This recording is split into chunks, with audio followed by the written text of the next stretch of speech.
Hear me? I hope you had a good week, and we'll be continuing with the series Marriage, Divorce, and Remarriage in the Bible.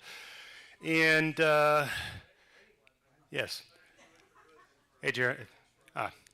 So this week, as I was telling Jeremy, we'll be going through and harmonizing or making an attempt to harmonize the somewhat discrepant seeming passages between Mark and Matthew using Talmudic and rabbinic context and some of the interpretive methods that we discussed last week.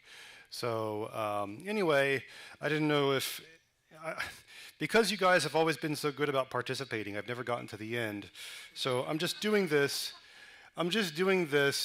bibliography so that if anyone online wants to be able to look up something, just go ahead and take a look. And you might not agree with my conclusions, but you'll at least see my breadcrumb trail and how I got to where I got to, and full transparency. So that should be enough. Anyway, so something interesting happened when I first got divorced. I try not to go too much into personal matters on this, but it keeps popping up. When I first got divorced, I had made an announcement on Facebook because people were inviting me and my ex to different events and things of that nature, and so I had to announce it. Oh, by the way, I'm divorced. I had to announce it on social media. And a few months went by. It kind of settled down, and life started to kind of kick back into the groove, and I guess as much as I can. And then for some reason, every time people had like some kind of marital dispute or some problem, they would always come to me and say, "Hey, Drake, I'm on the rocks. What do I do?" I'm like, "I'm the last person you should ask. I really am. It's a blind leading the blind, And say, or hey, I am getting a divorce. What do you think?" And they're like, "Oh gosh." And so I kind of became this sort of Prince of Darkness, this angel of tragedies that everybody would go to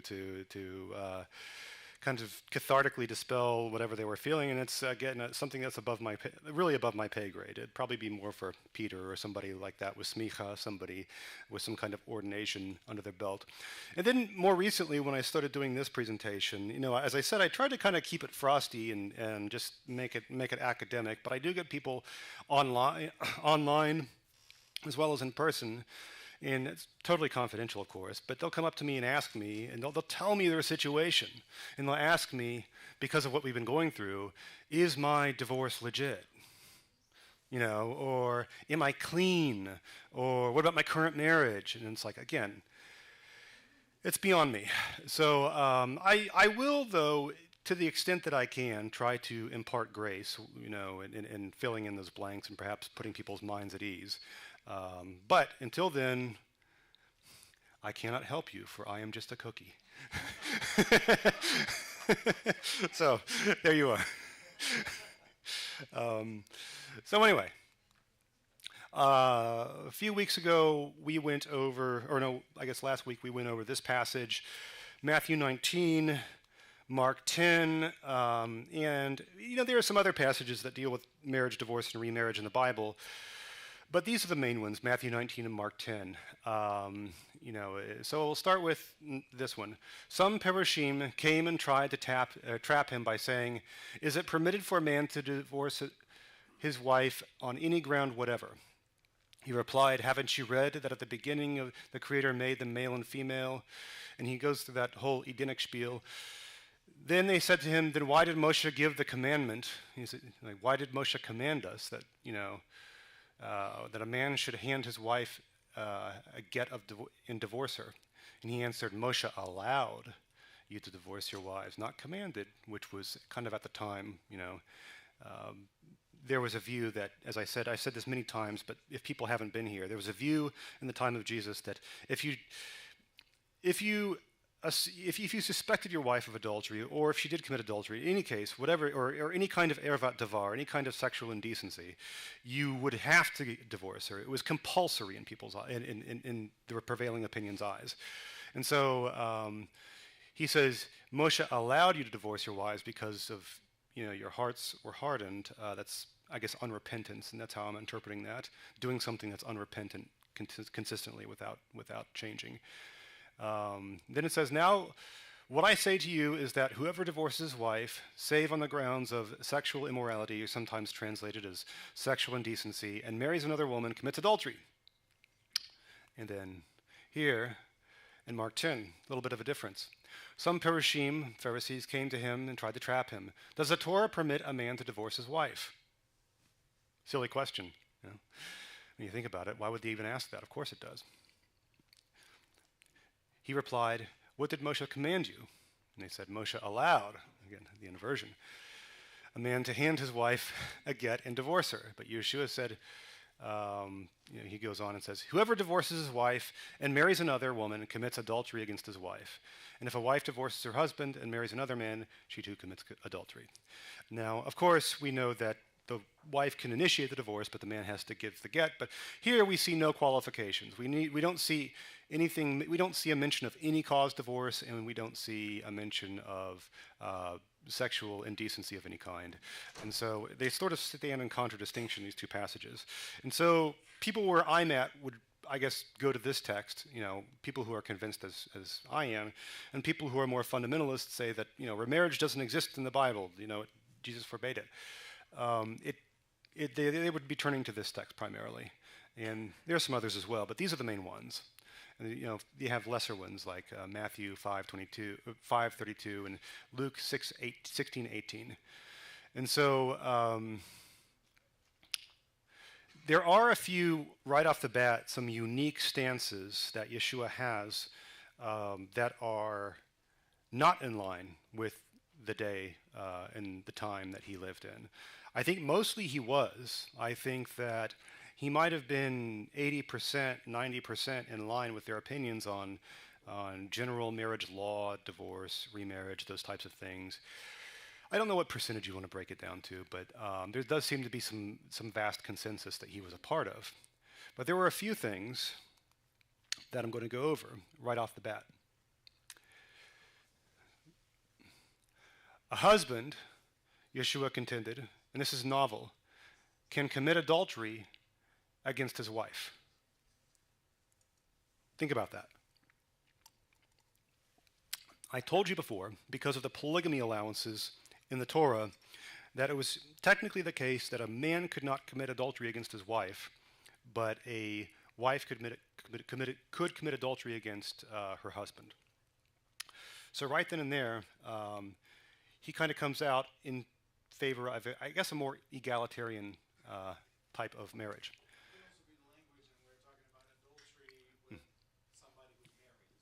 Yeah, every man who divorces his wife and marries another commits adultery.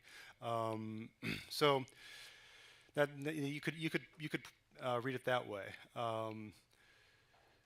Now, as I said before, divorce in the case of adultery, if adultery, I'm misspelling because I'm writing these late, is not compulsory and can be forgiven. They ask him, then why did Moshe give the commandment that a man should hand his wife a get and divorce her? And he answered, Moshe allowed. A little bit of nuance there. Overall, and I had this question last week as to whether or not Hillelite divorces could, in maybe some few cases, specific cases, be considered legitimate. But whatever the case, on the main, he considers Hillelite any cause divorce to be completely illegitimate. And so, though divorce is permitted, God's original intent was that divorce is lifelong. Or excuse me, that marriage is lifelong, sorry. Oh yeah. Again, I'm writing these late, so I must be forgiven. But hey, it's keeping you awake and on your toes, so. Yes, okay, yes. Do not divorce this presentation. So then no one should split apart what God has joined together. The commandment to be fruitful and multiply is not absolute, and some people can be single. Now at this time, paru avu, the commandment to be fruitful and multiply, which occurs in Genesis, was considered a commandment on all of mankind. So if back in the ancient times, you were expected when you were a man to reach a certain age to marry, unless there was barring some health problem or some reason that you couldn't, a very specific reason, you were expected to marry. And that's, that might come as a shock, but I was once speaking to an Orthodox woman, and I was in my late 20s, And she tells me, Drake, you're living in sin. And I'm like, how am I living in sin? I'm not even married. I'm not even seeing anybody right now. And he's like, that's the problem. Yes, so you're not being fruitful and multiplying is what she told me. And so, but at that time, you would be considered off kilter and like you're really disobeying and flouting God's commandments. Um, but the master said it is for some people, not all people. I think that this is a situation where it is a commandment that is in fact incumbent on most people. The human race has to continue, like otherwise you get population bottom out like they have in Europe and Asia right now. So you need that, and I think for most people that has to be the case. But he does specify that there are some people who, out of choice for the kingdom of heaven, for whatever their callings are, go ahead and choose a single life. For there are different reasons why men do not marry. Some because they were born without the desire, some because they have been castrated, eunuch, some because they have renounced marriage for the sake of the kingdom. Now, there was only, I think, one unwed, is Rabbi Ben Azi. He was the only unwed scholar at his time, during his time, and I think he had a hard time defending his position, but, it was very, very rare in Judaism. So, now, finally, because Yeshua took the stance that Hillelite any cause divorce was illegitimate, he implied that the mutual recognition pact between the houses Hillel and Shammai, between their two court systems, that mutual recognition pact itself was illegitimate. And so you would have a situation where if he were to be crowned king, if he were to, issue into Israel on a donkey, and then all the grandees came out through the cobbled warrens and greeted him, Hoshana, blessed he be who comes in the name of the Lord, and he becomes crowned the Davidic king, he's anointed the Mashiach, and he sits on the throne. What seems to be the case that he's implying is that his diktat that would go out would be that this mutual recognition pact between the house of Hillel and Shammai for marriages and divorces would be completely scuttled. And that would leave millions of people that were once considered in normal marriages and to be adulterers and adulteresses, sotas. And then, of course, mamzers galore everywhere. And so the Talmudim said to him, if that is how things are between a husband and wife, it would be better not to marry. Now, what we're talking about is, in what he's implying, is that if I'm crowned king, what you might be seeing is a complete societal breakdown, a cataclysm of sorts, in which something like this happens. Now, a lot of people, I think a lot of pastors over the years have taken this, if this is how things are between a husband and wife, it's better not to marry. They've taken that to be sort of, they've personalized that. Like, oh, what if I marry a woman? She's an absolute harpy. She's terrible. She's, and I can't, I'm miserable and I can't move on and I can't divorce her, If that's how things are, how can I? It's better not to marry. That's how I think pastors have personalized that. But I think what they were probably afraid of was of institutional collapse. That would happen when the collapse of a mutual recognition pact, that full faith and credit wasn't being delivered across the court systems. You would enter into the court systems not knowing if you're legitimately married, not knowing if you're marrying somebody who is maybe is still technically married to somebody else, or vice versa, and not knowing if you've got a divorce, if you're really divorced. And so you're talking about a complete social breakdown, is what the Messiah is talking about. Now, would he let that happen if he were crowned king? That's another story, but that's what's being implied. The dagger is to the throat of that pact. So, that's the story we get. Yes, exactly. So, some pretty heavy stuff. Any questions? Yeah, Anthony. I just want to say, I think there's one piece missing in the concept of why it's required to get married from a Jewish standpoint more than it is to repopulate. Yeah. From a Hasidic standpoint, it is this correction of your soul, that the marriage is That's good for your soul, yeah. the soul of each one of you. There's a joke that a a student goes to his rabbi and says, Rabbi, Rabbi, I have this strange desire to live forever, to be immortal, to just go on forever. What should I do? And the rabbi replies, get married. And he's like, well, how will that make me live forever? He says, it won't. It'll take away the desire. so Drake, you got a question? yeah, go ahead. So first I want to state an assumption, but then I'm going to ask the question, and it'll make the question make sense. So the assumption is that there's sort of stages of maturity in God's dealing with humanity. Dispensations. And with the Jewish people in particular. You know, as you mature, you become more responsive. Yeah. And so there's sort of an increasing burden for the tribes of Israel as time goes by, such that Yeshua actually fills in the gaps in the law, right? He didn't come to dispel with the law, but to actually fill the gaps. And, Yeah. And so, you know, I guess where I'm coming from is, how would you define, because if you look at the patriarchs, they had concubines, Yeah. right? Even King David, Solomon, they had what is a concubine in this context versus a full wife? To my understanding, a concubine doesn't have the same inheritance rights as Is a that a full. form of marriage? It was a form of. There was gradation between in the Torah between marriage, being a concubine, being a bondswoman, you know, and so forth. So there was some blur between those. Like in Exodus, the Exodus passage that I always cite about food, clothing as conjugal rights actually applies to a bondwoman, and they by Kal Vachomer say, well, if this applies to a bondwoman, then it should apply to a free woman as well. Did that answer your question? Somewhat.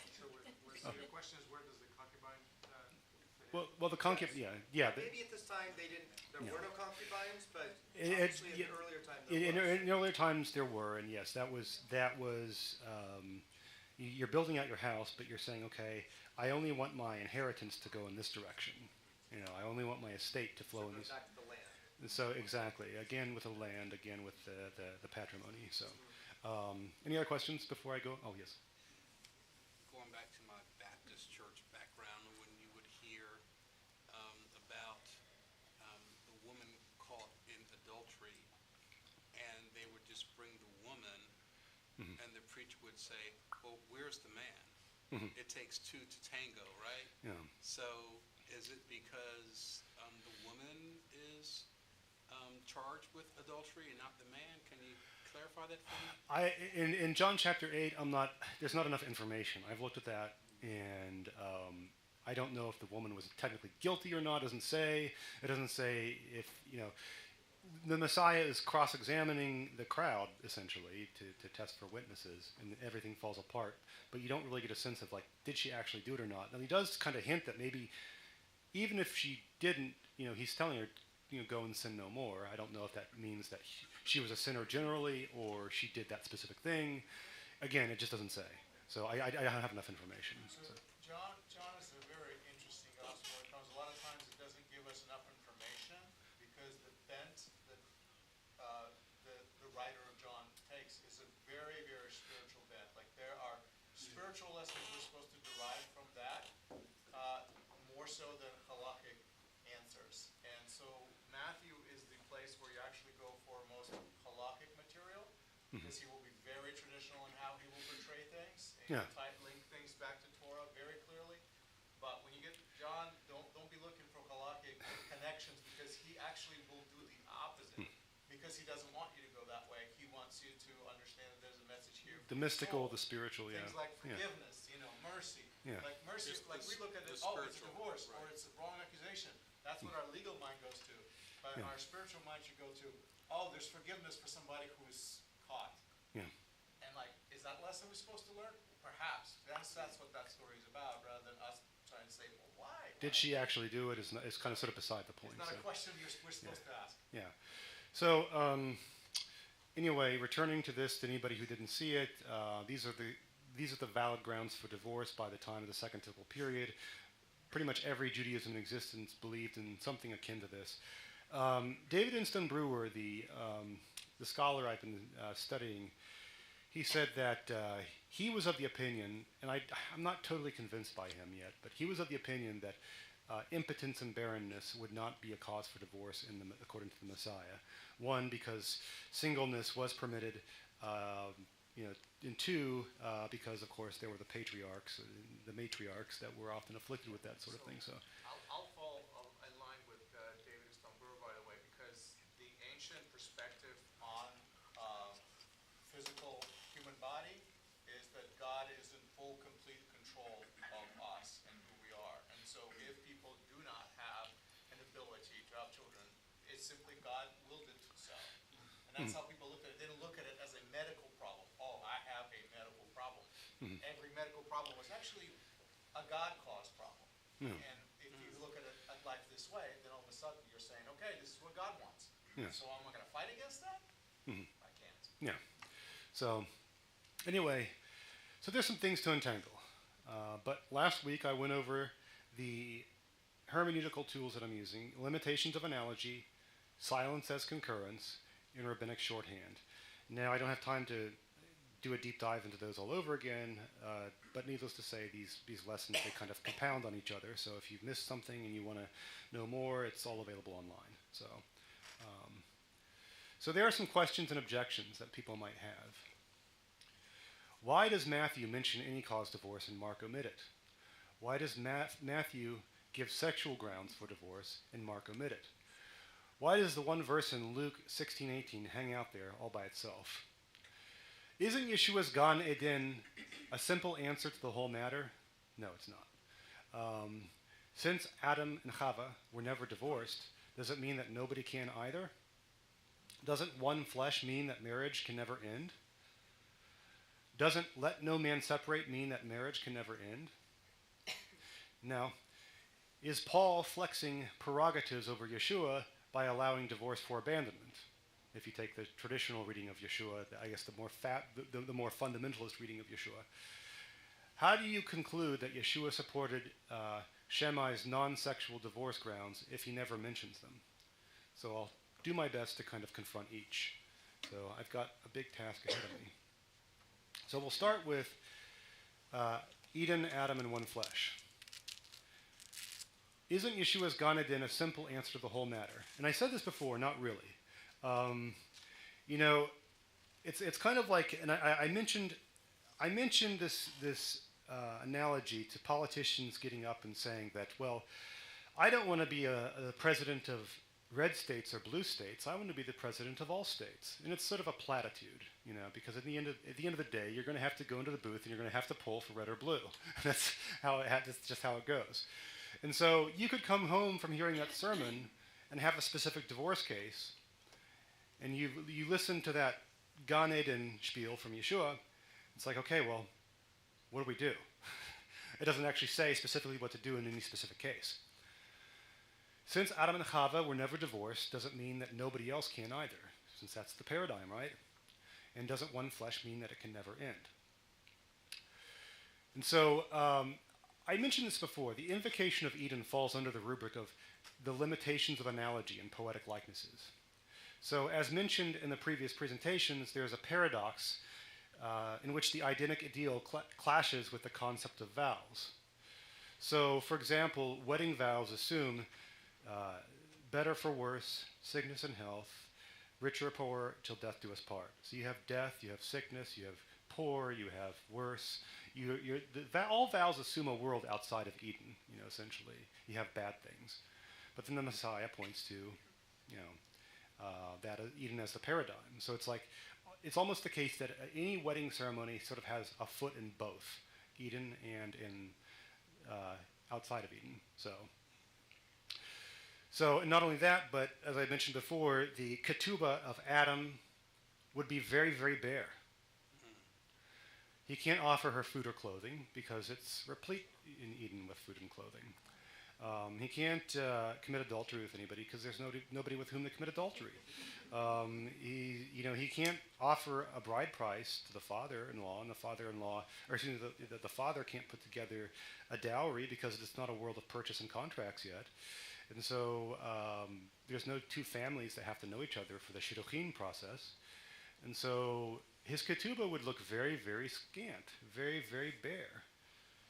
So maybe there are some ways in which our marriages are not like Adam and Eve's marriage. So let's test these with some syllogisms. Like can we pull these claims about Gan Eden too far? Adam and Chava were the model marriage for Yeshua in his eyes. Yeshua dealt in a world of ketubot, beit din and gitin. Ergo, Adam and Chava must have had a ketubah. Wrong. You carried the metaphor too far. Adam and Chava were given paradise. Adam and Chava were the examples of all marriages. They're the example of all marriages and what they should be. Ergo, if we get married, God will give us paradise. I can say that's very not true. So Adam and Chava were offered an eternal marriage without death. Adam and Chava are the paradigm of marriage. Ergo, when we're married, we'll be married for all eternity. No, he said that the master said that when you resurrect, you'll neither marry nor be given in marriage. And so there are some ways in which the metaphor, the analogy does not carry through. And those are some ways. So you must ask yourself in which way we can be like Adam and Chava. And I think the issue that the Messiah was hoping to focus on was that the ideal is monogamy and lifelong bond. And so the next objection would be, but doesn't Drake becoming one flesh with somebody mean that it can never be dissolved? And my answer to that is no. I believe that this is simply a poetic way of conveying seriousness, and here's why. This is from Corinthians. Do you not know that he who unites himself with a prostitute is one with her in body, or one flesh? For it is said, the two will become one flesh. He's quoting the Septuagint, again, the two. But whoever is united with the Lord is one with him in spirit. And so flee from sexual immorality. Now, at this time that this was written in Roman culture, the average teenage boy, when as sort of a rite of passage in Roman culture, would have consorted with prostitutes. In fact, he was, at his rite of passage, was given a ring that had a phallus on it to indicate that he had come of age. And so anybody who converted, anybody who came to believe in the one God under Paul, would have probably come from that experience, that background. And he's telling them, even though you became one flesh, separate. So, if that's the case, then maybe one flesh does not mean that things can't separate, because it's separable. So, questions so far?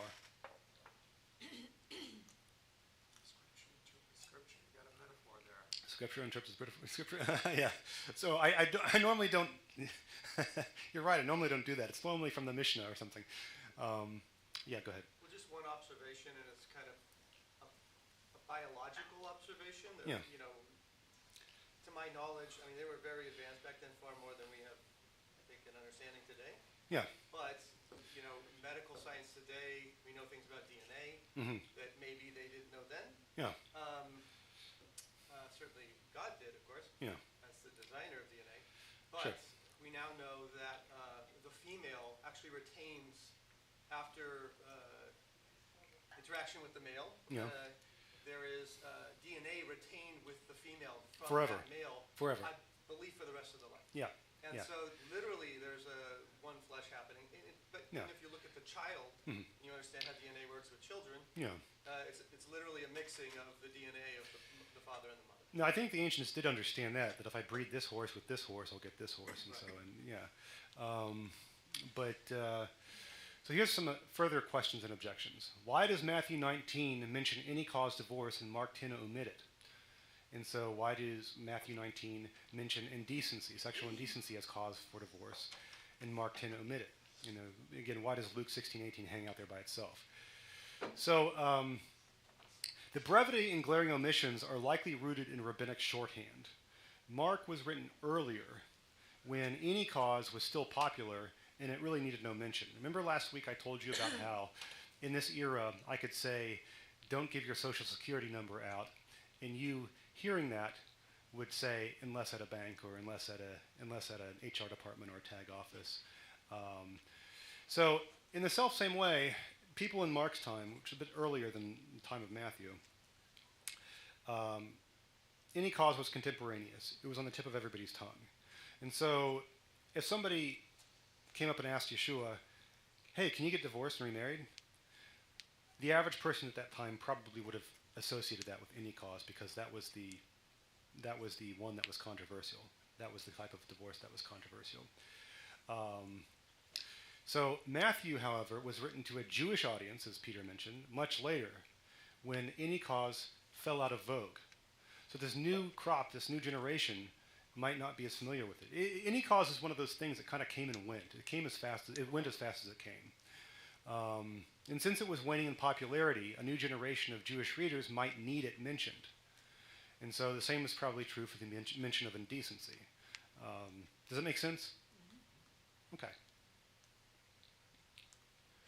So, now, what God has joined, let no man separate. Does that mean that divorce is impossible? And so,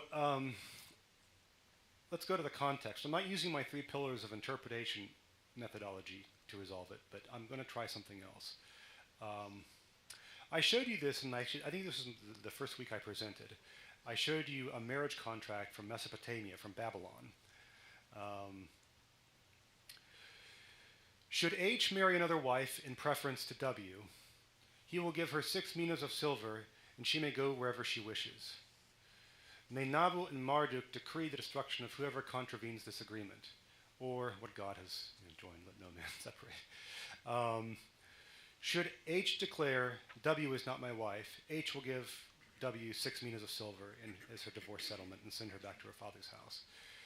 So oftentimes I've heard people say, let no man separate, meaning that no human court can cause or trigger a divorce. And that's a common objection. However, you'll see this in not only Babylonian, but also Hebrew marriage contracts.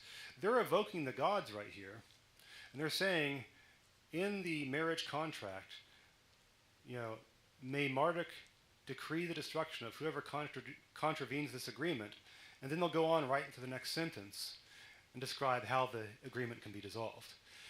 So, if let no man separate means that the human courts can't dissolve a marriage, then basically this court would be damning itself, if that makes any sense, because that's what they're putting a proviso that's how we dissolve it.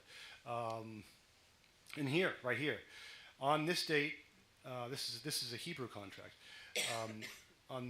On this date, name of husband said to name of father, guardian, saying, I came to this place of meeting and asked you to give me name of wife for wifehood. She is my wife, and I am her husband from this day and forever. And I gave you the mohar, and you were satisfied herein. So, it says right there, forever. Tomorrow, the next day, should the husband stand up in the assembly and say, I hated my wife, she is not my wife, the silver of hatred is on her head, and he has to pay the dowry back to her.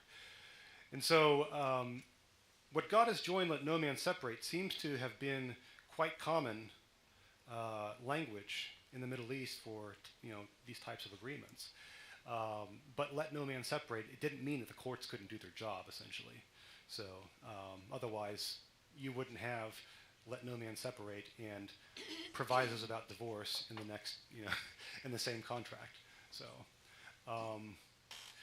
now, here's an interesting question. Is Paul flexing prerogatives over Yeshua by allowing divorce for abandonment? So if you're a fundamentalist and you say, okay, well, only adultery or only sexual indecency is the only out, why is Paul allowing divorce for an unbelieving abandoner? Why is he allowing that? And now, if you take the stance that there are more grounds for divorce other than sexual immorality, and that there are more grounds for divorce than Jesus actually talked about in Matthew and Mark, and that he was in agreement with, then he's not flexing prerogatives over Yeshua. So Paul was in kind of in a conundrum. He did not live in a world of ketubot and Beit Din and Gittin and those types of matters. He didn't live in a world of that because he was basically operating under Greco-Roman law. And in Greco-Roman law, If you wanted to get a divorce, it was easy. All you literally had to do was walk out of your domicile. That was it. It was easier than Hillel. Okay? And so when you're reading in Corinthians, Paul, wives stay with your husbands, husbands stay with your wives, chances are what was probably happening is there was a rash of this happening amongst believers, that they were adhering to Greco-Roman law. I just don't like being here anymore. And in their culture, in the Greek and Roman culture, divorce didn't actually carry the same tragic valence that it has for us, or that it has in Hebrew culture. Like it's bad, it shouldn't happen, or it should be avoided at all costs. It was something that was just kind of done. And so, but at the same time, you're Paul and you come to these pagans, and you have a halakhic system that applies to Jews, but all these pagans were married, under the auspices of the gods.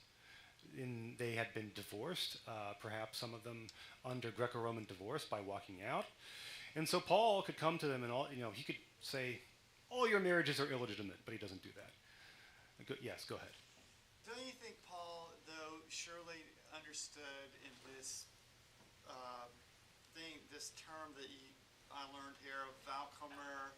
Kalvahomer, yeah. Yeah, that if it were the case of a spiritual fornication or abandoning the one true God, that would be, that Yeshua would approve of that also, that he would surely understand that you can't be married to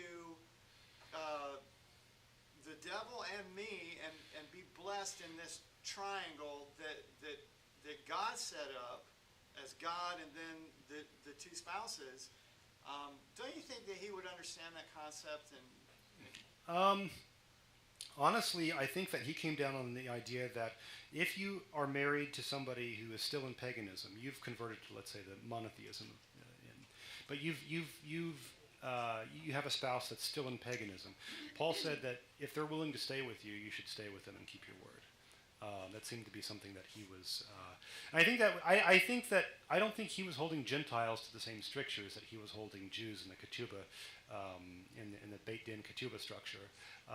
Simply for the fact that these people were already sort of entangled in the system, and if he were to issue some pasak or halakhic ruling saying, all of you were married illegitimately, or all of you were divorced illegitimately, of those who've been divorced, he could just completely upend their communities and destroy them. And so I think what he's probably doing is saying, okay, you have this system and it does work to some extent. And so like when the unbeliever, for example, walks out, he's like, okay, well in that case, that Roman walkout divorce is legitimate. He seems to be thinking that, at least from what I can discern. So, but I think he believed that if there was a mixed marriage in which two former pagans, one converts to monotheism, hey, you still have obligations, But yeah, so, go ahead. Just one important point of context. Unless someone's taken a deep dive into like Jewish diaspora studies, you realize that there was actually substantial Jewish communities prior to 70 AD. Oh, yeah. A lot of people think that the diaspora began then. No. I'm not even talking about the 12 tribes and all this. But, there were substantial communities in Greece, in modern, what we call Turkey today. Yeah. So Tarsus, there was, just like Orthodox Jewish communities today, they have their own internal laws. There would have been substantial Jewish communities in Greece and in ancient Anatolia, such that Paul, granted he was speaking to Gentile audiences as well, but he would have had that context. Yeah. So now, it's another objection. How do you conclude that Yeshua supported Shammai's many divorce grounds, and the common divorce grounds, if he never even mentions them? Aren't you putting words in Yeshua's mouth? And so this falls under my interpretive methodology of silence as concurrence. Here, over off to the side, you have some passages they're Shemite passages from attributed to Rabbi Shammai, and they are they're from the Sifrei Deuteronomy, which is a Talmudic era text. And let's say you're reading this with completely naked eyes. You have no assumptions. A man should not divorce his wife except if he has found in her indecency. A man should not divorce his wife except if he has found a matter of indecency. Small difference. Now, let's say you are a 3rd century Gentile leader of a church, and you want to know what Shammai's stance on what are the legitimate outs for divorce, what are the divorce grounds. And you read this. A man should not divorce his wife unless he's found in decency. You don't have any connection with Hebrew culture. You're in Greece, you're in Rome, you're somewhere else. What would you believe about Shammai's stance? That it's very strict. Yeah, he's very strict, only in decency. But we know, for example, that Shammai had a much broader view of like grounds for divorce. You know, cruelty, renunciation of the faith, material neglect, things of that nature. And so this is rabbinic interpretation, and this is rabbinic abbreviation, and it's only written in directed towards the Hillel Shammai debate about any cause divorce, which stems from Deuteronomy and indecency. It's not really focused on anything else, but it's interesting. A Gentile reading in the 3rd century or so, or some time removed culturally from this, would think that Shammai had a much, much stricter view than he did. So, what does that tell us about reading Matthew, about reading Mark? So, just full transparency. There is a problem with silence as concurrence. There are problems with my methodology. And I picked this methodology because I think it provides the most coherent, unified framework for what Yeshua believed about marriage, divorce, and remarriage. So, at times, the master did not speak about consensus matters. So, for example, he did speak about consensus matters, rather. So, like when he's talking about the greatest commandment, everybody agreed with that, but he's still talking about it. So that could be a hole in my argument. You could take that as maybe a hole in my argument. But here's something that's kind of troubling. I guess you have an interpretive methodology. You run the text through the methodology, and then maybe it chunks out a few things that you don't like. So on the issue, for example, of agunot, bound women, or bound men for that matter, if at the time agunot were a problem, if there were a misspelling in a get, or a get wasn't delivered by a spiteful husband, or any of those things happened, the rabbis were sad about that. They expressed sorrow about that, but they took the stance that the law was the law. And that was uncontroversial at the time that you would have agunot, bound women, within Rabbinic Judaism. And it was something that Rabbinic Judaism, seemingly by a consensus of that time period, just lived with. And so if I use silence as concurrence, which I've used on everything else, I would get the idea that under Yeshua's halakhic framework, a woman could be illegitimately divorced against her will and be left in agunah.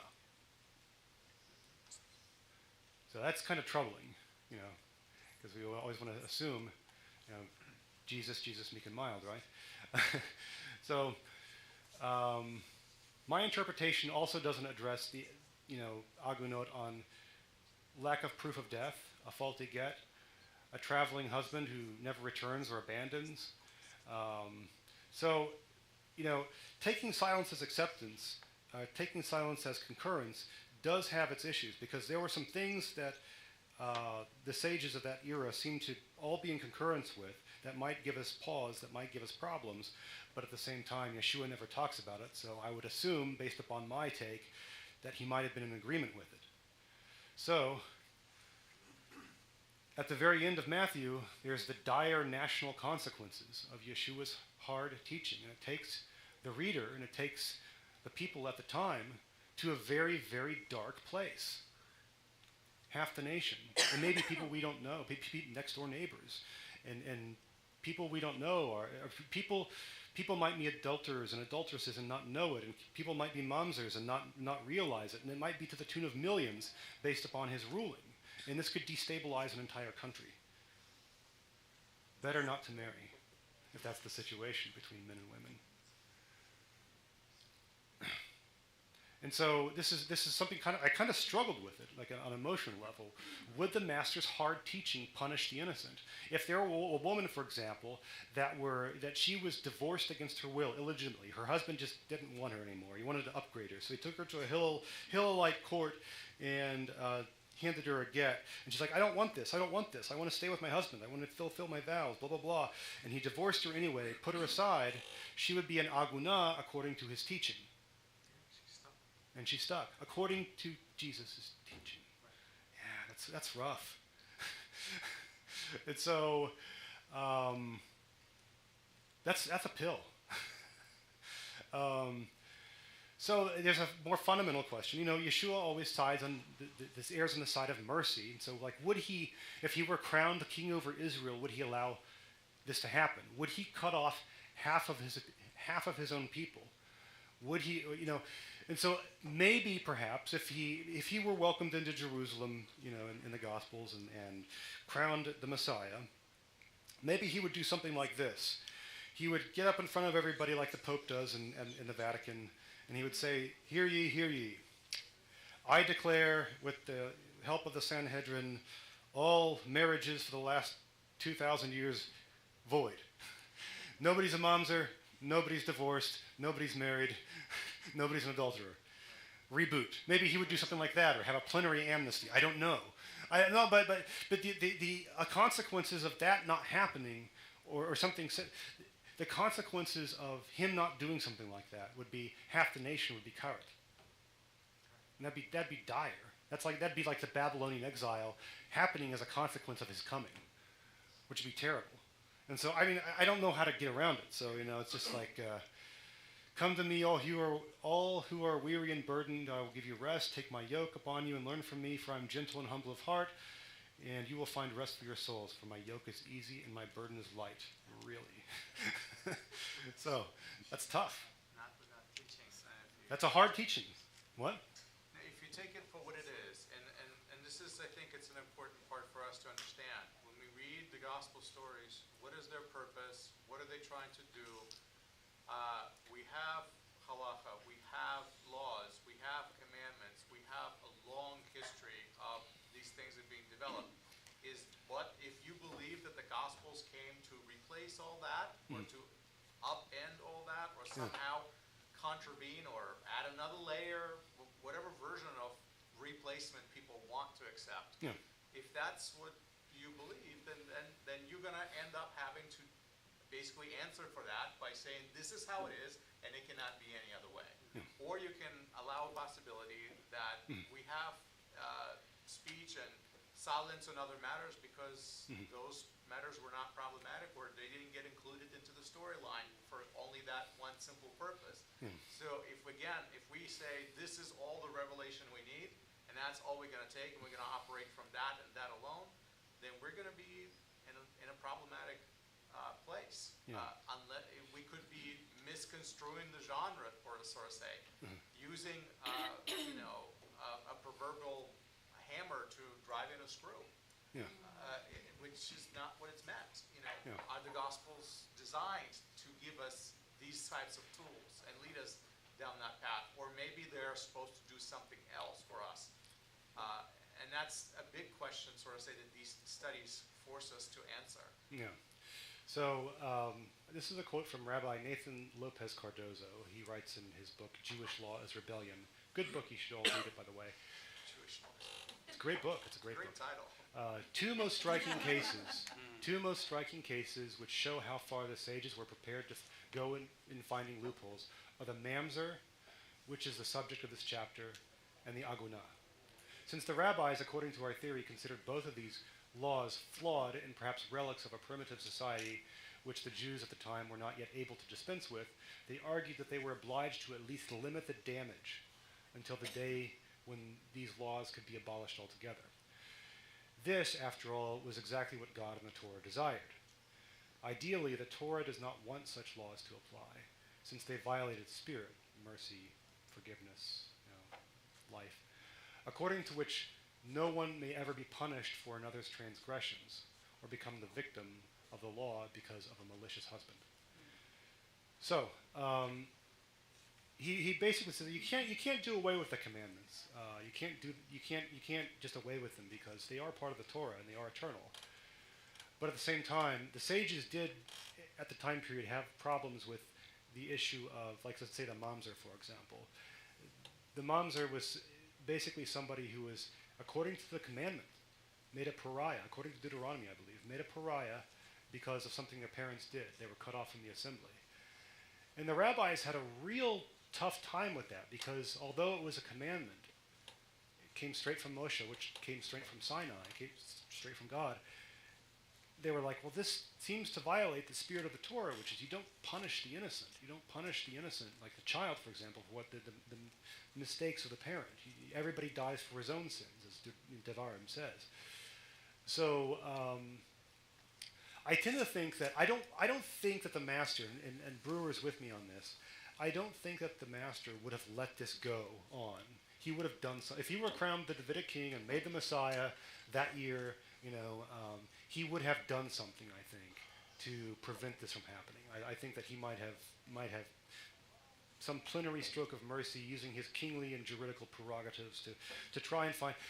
I mean, the rabbis, for example, when they suspected that a child would be declared a mamzer, they would do everything they could to rummage through the marriage histories of all the parties involved, the adulterers involved, and do what they could to invalidate their marriages.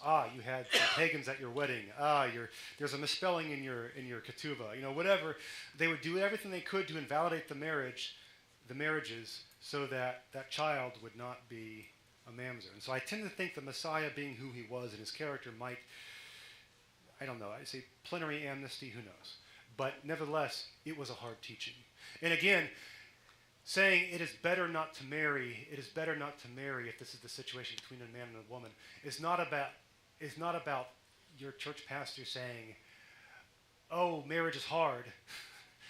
You have to stick it out. That's not what this is complete institutional collapse across the nation and the diaspora that they're worried about. So all it takes is one generation thinking that, and yeah, you're gone. Yeah, as a people. complete institutional collapse. And so it's not about the pastors throughout the ages, I think, have personalized that objection from the Talmudim, from the disciples, but I don't think that's the case. So some people have asked me, because people have been coming up to me. I'm this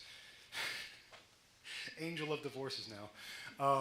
People have been coming up to me and asking me all these very personal questions, and I do want to impart something of a grace note because I everything that I'm saying, to some extent, if you're a thinking person, does sort of ramify into the lives of others. I will say this. One, there is the biblical principle, the Torah principle, that God judges you on the basis of what you know. Number one. Number two, Paul seemed to be giving the Gentile world a very wide berth in terms of what he counted as a legitimate marriage and a legitimate divorce, according to their customs. I'm going to bring over the broad principles of Yeshua. I'm going to bring over the broad principles of Torah. But I understand that if you're in a Greco-Roman marriage or a Greco-Roman divorce situation, that that marriage would be legitimate, or if for the right reasons, that divorce. If for the right reasons, I qualify that with a big asterisk, that divorce would be legitimate too. If your abandoning husband walks out on you, for example. So people come up to me and they'll ask questions about their marriage and their divorce, and am I clean? Is my current marriage is legit? All of that, I can't speak to those specific situations, but all I would say is that our situation isn't that different than the world that Paul was living in. We're in a Western secular world with Western secular divorce law and family law and probate law and estate law. And even in speaking to the Beit Din that I spoke with, the representative that I spoke with, who will remain anonymous, he explained to me that Rabbinic Judaism, even today, does hold that those Gentiles, their courts are considered legitimate. Whatever agreements they come to, as long as they are righteous, godly people, that they are considered legitimate. So yes, one should take marriage vows seriously, and one should take divorce deadly seriously, and remarriage, of course, seriously, because of the baggage you bring into it. But at the same time, I would suggest that there seems to have been a very graceful take that Paul had on this subject matter, and I think it's important that all of you listening know that. So, because as I said before, for I am just a cookie, I cannot help you. So, let's have Kiddush.